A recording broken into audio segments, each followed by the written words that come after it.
It split itself apart. Yeah, a company that made handheld organizers for a few minutes was theoretically worth more than three of the biggest industrial companies in America. Nobody in that room actually believed it, but the number was on the screen. And this is the story of how you get from that number to basically nothing in under a decade. Before Palm was Palm, it was a guy named Jeff Hawkins carrying around a block of wood in his shirt pocket. Seriously. In the early 1990s, Hawkins was obsessed with the idea of a pocket computer, but he didn't start with circuit boards. He started with a piece of wood, cut to the exact size he thought a handheld device should be. He carried it around for weeks, pretending to take notes on it, checking if it actually fit his life. That's not a metaphor, that's documented. Hawkins has talked about the wooden prototype in interviews for years.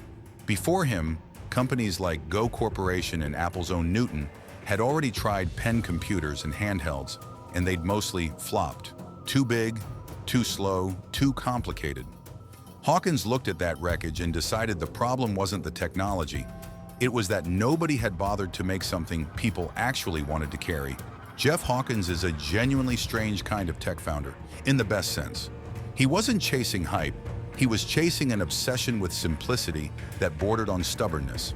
He insisted the first Palm Pilot do just a few things: calendar, contacts, memo, and sync easily with a desktop computer.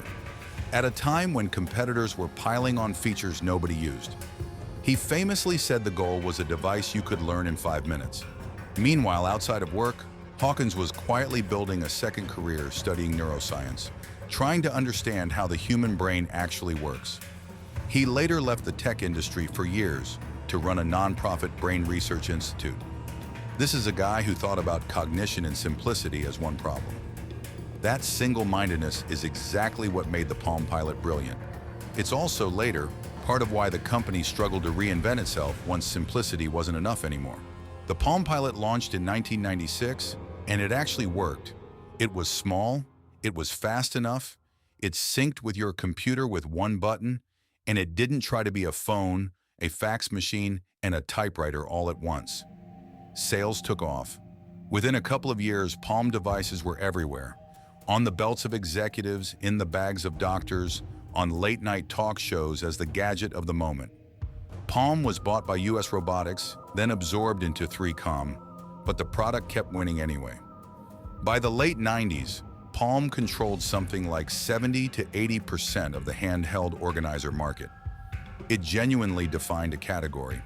Then came the IPO in March 2000, at the absolute peak of dot-com mania, and for a moment, the market decided Palm was one of the most valuable companies on earth.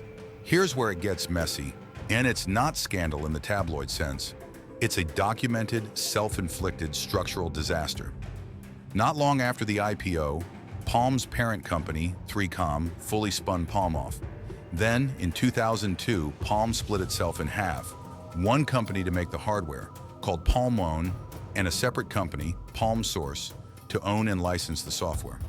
The idea was that the software could be licensed to other manufacturers, like Microsoft did with Windows. In practice, it fractured focus, fractured engineering talent, and fractured the brand right when a serious new threat was emerging. A company called Research in Motion had just launched something called the BlackBerry, and a company called Nokia was eating the entire phone world. Palm, meanwhile, was busy negotiating internally with itself. Through the mid-2000s, Palm made a series of decisions that look, in hindsight, almost self-destructive.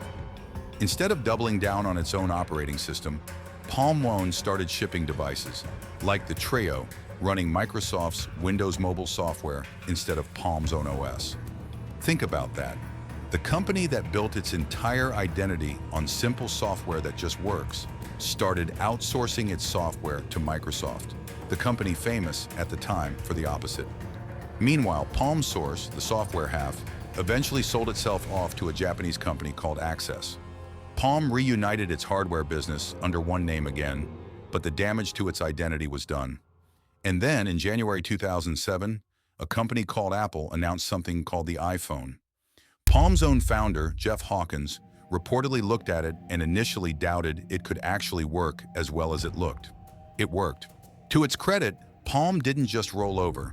In 2009, it launched the Palm Pre, running a genuinely innovative new operating system called WebOS, with real multitasking and a slick interface that reviewers actually liked.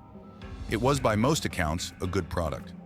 But it arrived 2 years after the iPhone and 1 year after Android launched, into a market that had already picked its winners, and Palm no longer had the cash, the carrier relationships, or the marketing muscle to fight Apple and Google at the same time. Sales were weak. The stock, which had once touched $28 with a market cap bigger than Ford, was trading for pennies on the dollar. In April 2010, Hewlett-Packard acquired Palm for about $1.2 billion, a fraction of what the company was once worth on paper.